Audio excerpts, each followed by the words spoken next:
Good morning, everyone. This is day 9 on the long trail. We got through all the big stuff I hear. So now, where do I go here? I'm assuming they're going to make me go up that hill. Well, you don't see it.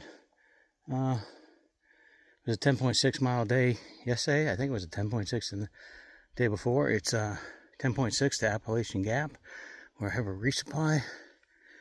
Oh yeah, there's a blaze up there. Of course it's going up there. So, sun's coming up. About 6:30. Let's see how far we go. I'm thinking I'm just going in for the resupply, grabbing some food maybe, get back on trail. We'll see you in a bit.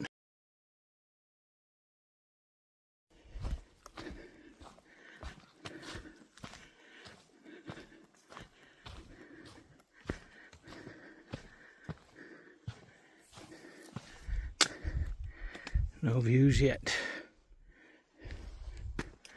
Mount Ethan Allen, North Peak, elevation 3,680 feet. She's a big one. I'm getting plenty of fiber this morning, being the first person on trail. If you know, you know.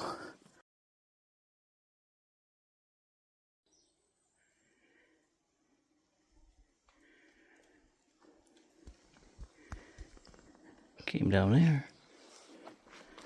Going down the hall. You know, I'm hoping the trail is kind today. Supposedly the hard part's over. It's all hard to me. I mean, I suck wind going up. Doesn't matter. This is what, day 9 on trail. I still take multiple breaks going up. So I would like a nice steady decline, you know, pine needle ridden. I think these new shoes, boy, probably should have weighed them. I'm curious to see if maybe it's just wet, but they definitely feel a lot heavier than my Speed Goats. So I think when my wife sees me on the weekend, I'll have her bring me a food scale. I got a couple old pairs of Speed Goats I could probably get a few more miles out of. And we'll see. We'll see if we want to trade out. Meanwhile, welcome to Jurassic Park. Part 5. We'll bore you to death. Got a twofer here. Water source and trail. All in one. That's what I'm talking about. I'm hoping to see more of that as we travel south. As I was going to town, get my food, get back on trail, and you know, if I try to get back to my idea of 15-mile days, I'm behind. So if I have nice days like that where I can just keep going as long as I feel okay, start recouping some of those lost miles. Today could be the start of that. Let me check out this natural bridge. Yeah, there's water source. Water everywhere. I'm not too worried about having water. Except if it's the, the hoppy kind, maybe later on. I'll be hoping there's something close by the time I get out of here. It's going to be around lunchtime. So fingers crossed. Whoa, yeah. Here you go, Popeye. Put the phone down, you idiot. What in tarnation you doing? Pretty cool. I think I'm going that way. I will put the phone down.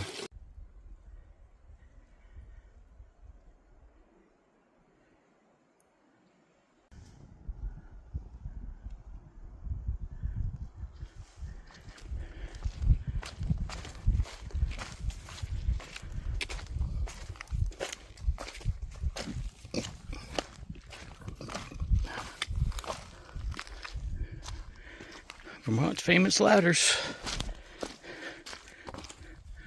Going up. Funny, I didn't expect to see this on the trail.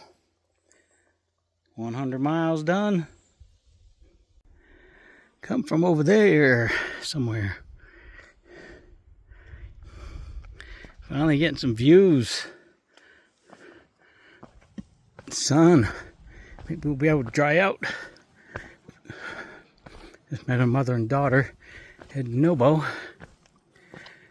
We're obviously swapping information. I said, yeah, you got a bit of a workout today, but go to the other side of Camel's Hump and be one of the nicest shelters you'll find on trail. Stay there, which is what I think they're planning on doing. And they were giving me advice of mine. There's a bit of a climb, but then downhill. So, I mean, look at it. It's going to be nice today. We'll take it. Here you go. Another view.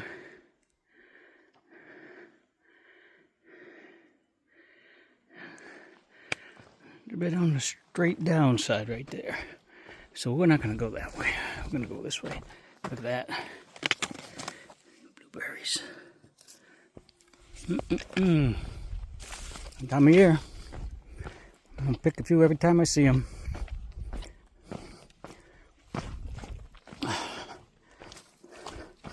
Making my way to Route 17.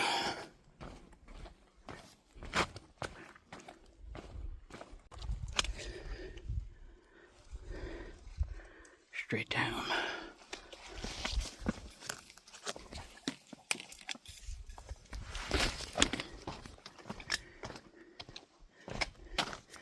Getting a little skippy. Whoa.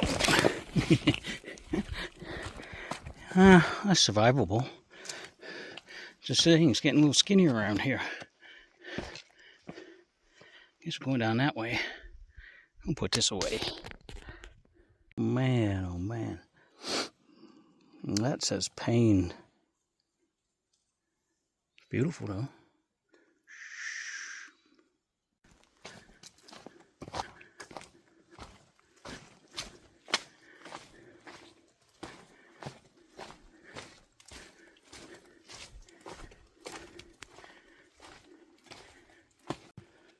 Nice tent platform there. Like it's brand new. Coming into a shelter. Privy down there. Guess I'm going up to the right. Somewhere. We'll find out.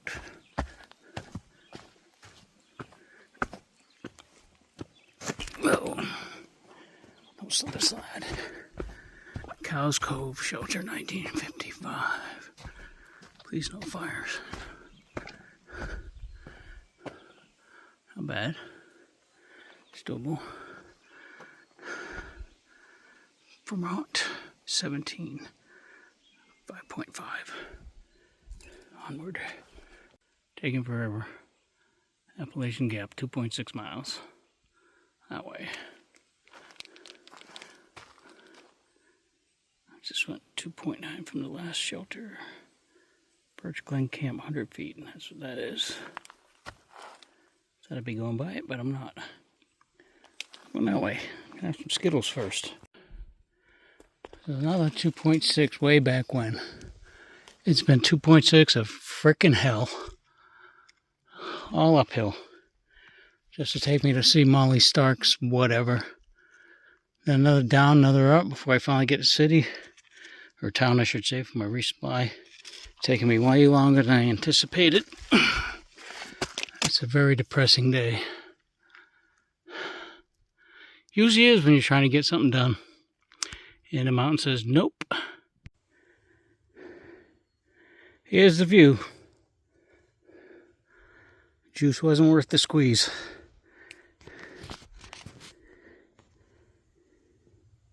Well, kind of. Finally see the road. Coming up on 2 hours past what I anticipated being down here by. 10.6 miles I had to go. Left camp at 6:30. Wanted to be here for 12:30. Chill out. Go get my resupply. get something to eat, get back on trail, and hopefully have bonus miles.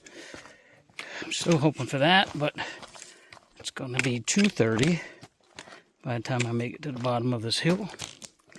I gotta find a hitch in, get my resupply, and hopefully find a place to eat. And maybe if they have Wi-Fi, I'll upload yesterday's video. But I see the road. Such a nice thing to see. You guys have no idea. Well, maybe some of you do. Brutal, brutal. Last 2.6 miles. Should have been down here by now, but it's all freaking uphill or downhill. You see what it is. Freaking rock scramble. Look at that. Whoa. Yeah, that's what I want to do. And get hurt. The rock scrambles. These guys are sadists. Couldn't have made it easy, you know. I heard the further south you go, it gets easier. Everybody's telling me. That's not easy. Well, maybe it's for the younger people. I gotta get down there and find a safe place to hitch. Please sign in.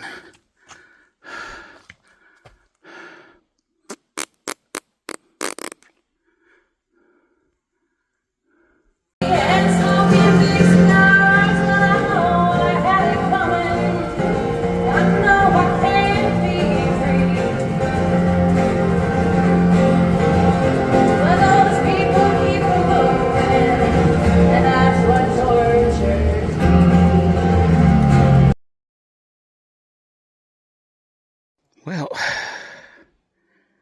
think I came from way past there.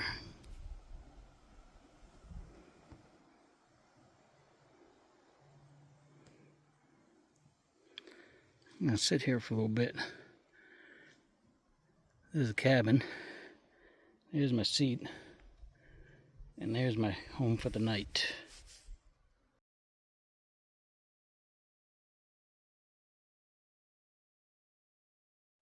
So I really don't know where to begin with today.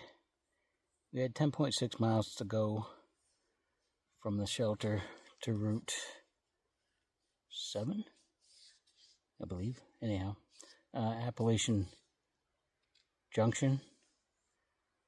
And so I left at 6:30. Figured by 12:30 I'd be there. Give myself a little extra time. Nope. 2:30. The trail kicked my butt. Thankfully, there was a guy right at the trailhead, stopped and said, "Hey, buddy, good job." And I said, "Hey, man, can you give me a ride into town?" So he gave me a ride to the sports store where my package was supposed to be.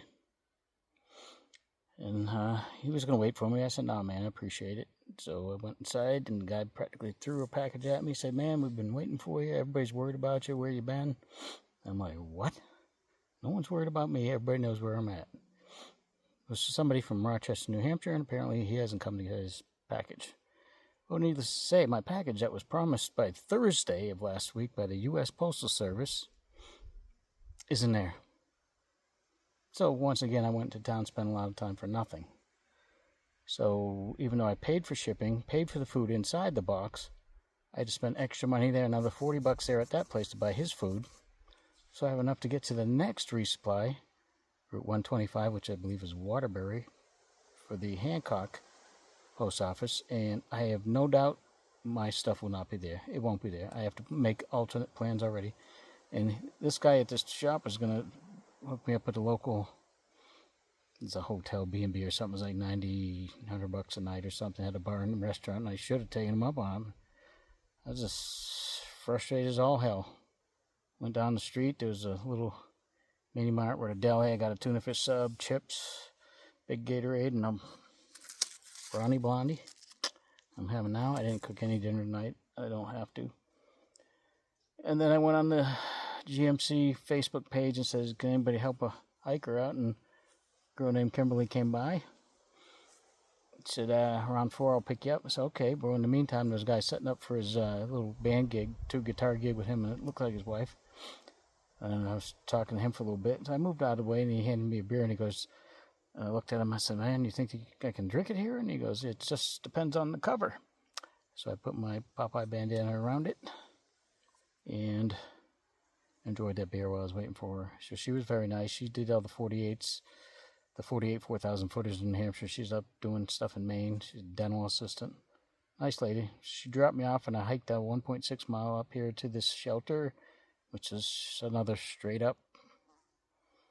So I am just sitting here now, frustrated, aggravated, pay money for food and you can't use it. And I told them, ship it back. Tell them to ship it back.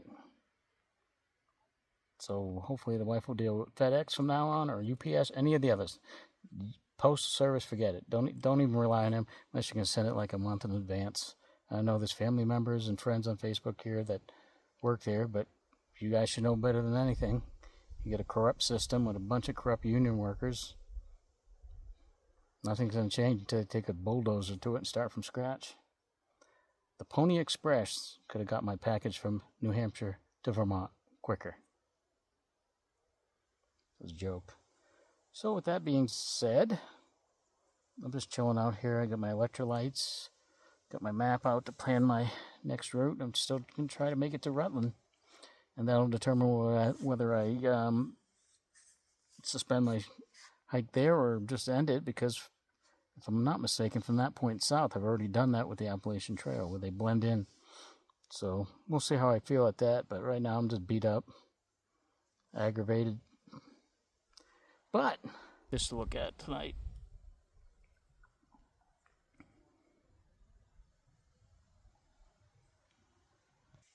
So I'll see you guys later, and good night, Madison. Love you.